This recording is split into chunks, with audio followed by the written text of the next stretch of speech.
So ಈಗ ಚಾಲೆಂಜಸ್ಸಿಗೆ ಬರೋಣ. So ಇದು ಕರ್ಮ 8 ಆಗಿರೋದ್ರಿಂದ, ನಂಬರ್ 8 ಆಗಿರುತ್ತೆ. ಇದು ಕರ್ಮ ಕಡೆ ಫೋಕಸ್ ಮಾಡಿದೆ. ಕರ್ಮ ಮತ್ತು ಪವರ್, ಶನಿದು ಇದು ಪ್ಲ್ಯಾನೆಟ್ ಶನಿ. ಸೊ ಕರ್ಮ, ಪವರ್ ಮತ್ತು ಫೈನಾನ್ಸಸ್ ಇದೆಲ್ಲನೂ ಫೋಕಸ್ ಆಗಿದೆ. ಇದರಲ್ಲೇ ನಿಮ್ಮ ಚಾಲೆಂಜಸ್ ಬರುತ್ತೆ. ಸೊ ಇದನ್ನು ನೀವು ಪವರ್ ಡೈನಮಿಕ್ಸು ಅದನ್ನೆಲ್ಲ ಚೆನ್ನಾಗಿ ಮ್ಯಾನೇಜ್ ಮಾಡಬೇಕು. ಫೈನಾನ್ಷಿಯಲ್ ಫ್ಲಕ್ಚುಯೇಷನ್ಸ್ ಬರ್ಬೋದು. ಆಮೇಲೆ ವರ್ಕಹಾಲಿಸಮ್, ತುಂಬಾ ಕೆಲಸ ಮಾಡೋ ಇದಕ್ಕೂ ಹೋಗ್ಬೋದು. ಅದನ್ನೆಲ್ಲ ಅವಾಯ್ಡ್ ಮಾಡಬೇಕಾಗುತ್ತೆ. ಸೊ ನೀವು ಎಲ್ಲ ಬ್ಯಾಲೆನ್ಸ್ ಮಾಡಬೇಕು. ಏನು ಆ್ಯಕ್ಷನ್ಸ್ ತೊಗೋತಿರೋ ಅದನ್ನೆಲ್ಲ ಬ್ಯಾಲೆನ್ಸ್ ಮಾಡಬೇಕು. ಪರ್ಸ್ನಲ್ ಅಥಾರಿಟಿ ಮತ್ತು ಮೆಟೀರಿಯಲ್ ಅಟ್ಯಾಚ್ಮೆಂಟ್ ಅದೆಲ್ಲ ಲೆಸನ್ಸ್ ಕಲಿಬೇಕಾಗುತ್ತೆ. ಅದೆಲ್ಲ ಟೆಸ್ಟ್ ಮಾಡೋ ಟೈಮು ನಿಮಗೆ ಟೆಸ್ಟ್ ಮಾಡುತ್ತೆ.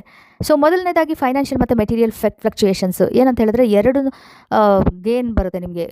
ಇದು ಮೆಟೀರಿಯಲಿಸ್ಟಿಕ್ ಆಗು ಅಷ್ಟೇ, ಫೈನಾನ್ಸಲ್ಲೂ ತುಂಬ ಚೆನ್ನಾಗಿ ಗೇನ್ಸು ಬರುತ್ತೆ, ಹಾಗೆ ಜೊತೆಗೆ ಲಾಸಸ್ಸು ಆಗುತ್ತೆ. ಸೊ ಅದಕ್ಕೆ ನೀವು ತುಂಬ ರೆಸಿಲಿಯನ್ಸ್ ತೋರಿಸ್ಬೇಕು. ಆಮೇಲೆ ಫೋಕಸ್ ಮಾಡಬೇಕು. ಫೈನಾನ್ಷಿಯಲ್, ಎಮೋಷನಲ್ ಮತ್ತು ಸ್ಪಿರಿಚುವಲ್ ಬ್ಯಾಲೆನ್ಸ್ ತೊಗೊಂಡು ಬರೋದಕ್ಕೆ ಫೋಕಸ್ ಮಾಡಿ ಕರೆಕ್ಟಾಗಿ ಬ್ಯಾಲೆನ್ಸ್ ಮಾಡಿ. ತುಂಬ ಅತಿಯಾಗಿ ಯಾವುದನ್ನು ಮಾಡಲಿಕ್ಕೆ ಹೋಗಬಾರ್ದು, ಯಾಕಂದರೆ ತುಂಬಾ ಅತಿ ಆಸೆಯಿಂದ ಕಷ್ಟ ಆಗಿಬಿಡುತ್ತೆ. ಅದಕ್ಕೆ ನೀವು ಎಲ್ಲನೂ ಬ್ಯಾಲೆನ್ಸ್ ಮಾಡಬೇಕು. ಈ ಸಮಯ ಬ್ಯಾಲೆನ್ಸ್ ಮಾಡೋ ಸಮಯ. ಸೊ ಈಗ ಪವರ್ ಸ್ಟ್ರಗಲ್ಸ್ ಮತ್ತು ಕಂಟ್ರೋಲ್ ಇಶ್ಯೂಸು ಬರ್ಬೋದು. 8 ಇದೆಯಲ್ಲ, ಅದು ನಿಮಗೆ ಏನು ಮಾಡುತ್ತೆ ಅಂದರೆ ಕಂಟ್ರೋಲಿಂಗ್ ಆಗಿರಬೇಕು, ಮ್ಯಾನಿಪುಲೇಟಿವ್ ಆಗಿರಬೇಕು ಅಂತ. ಇನ್ಸೆಕ್ಯೂರಿಟೀಸ್ ಬರ್ಬೋದು, ಅದರಿಂದ ನಿಮಗೆ ಈ ಥರ ಮಾಡಬೇಕು ಅಂತ ಅನಿಸ್ಬಹುದು. ಅದು ಚಾಲೆಂಜ್ ಆಗಿರುತ್ತೆ. ಅದಕ್ಕೆ ಮ್ಯಾನೇಜ್ ಮಾಡಬೇಕು ನೀವು. ನಿಮ್ಮ ಅಥಾರಿಟಿ, ಫುಲ್ ಅಥಾರಿಟಿ ನನಗೆ ಬೇಕು. ನಿಮ್ಮದೇ ಆಗಲಿ ನಿಮ್ಮ ರಿಲೇಷನ್ಶಿಪ್ಸ್ ಬಗ್ಗೆ ಸ್ವಲ್ಪ ಕೇರ್ಫುಲ್ಲಾಗಿ ಇರಬೇಕು. ನೆಕ್ಸ್ಟು ವರ್ಕ್ ಓವರ್ಲೋಡ್ ಮತ್ತು ಬರ್ನ್ಔಟ್. ಸೊ ತುಂಬ ಕೆಲಸ ಮಾಡೋದು ಈ ವರ್ಷ ತುಂಬ 8 ಆಗಿರೋದ್ರಿಂದ ತುಂಬ ಹಾರ್ಡ್ ವರ್ಕಿಂಗು 8.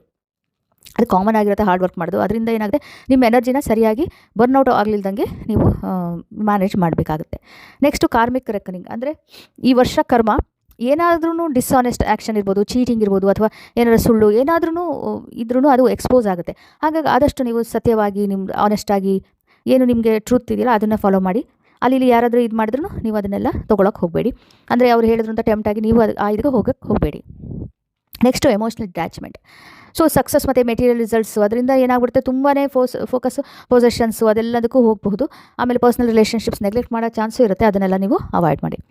ಸೊ ಹೇಗೆ ನ್ಯಾವಿಗೇಟ್ ಮಾಡಬೇಕು, ಇದೆಲ್ಲನೂ ಚಾಲೆಂಜಸ್ ಇದೆ. ಅದಕ್ಕೆ ಏನು ಮಾಡಬೇಕು, ನೀವು ಆದಷ್ಟು ಗ್ರೌಂಡೆಡ್ ಆಗಿರಬೇಕು. ನೀವು ಇಂಟೆಗ್ರಿಟಿ ಫಾಲೋ ಮಾಡಬೇಕು, ಬ್ಯಾಲೆನ್ಸ್ ಮಾಡಬೇಕು. ಪರ್ಸನಲ್ ಆಂಬಿಷನ್ ಮತ್ತು ಎಥಿಕ್ಸು ಅದೆಲ್ಲ ಬ್ಯಾಲೆನ್ಸ್ ಮಾಡಬೇಕು. ಸೊ ರೆಮಿಡೀಸ್ ಏನು?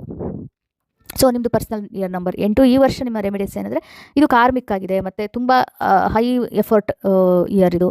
ಸೊ ಫೋಕಸ್ ಮ್ಯಾನಿಫೆಸ್ಟಿಂಗು, ಪವರ್, ಫೈನಾನ್ಸಸ್ಸು, ಎನರ್ಜಿ ಇವೆಲ್ಲನೂ ಫೋಕಸ್ ಆಗಿರುತ್ತೆ. ಯಾಕಂದರೆ ಶನಿ ಅಲ್ವಾ, ಅದಕ್ಕೆ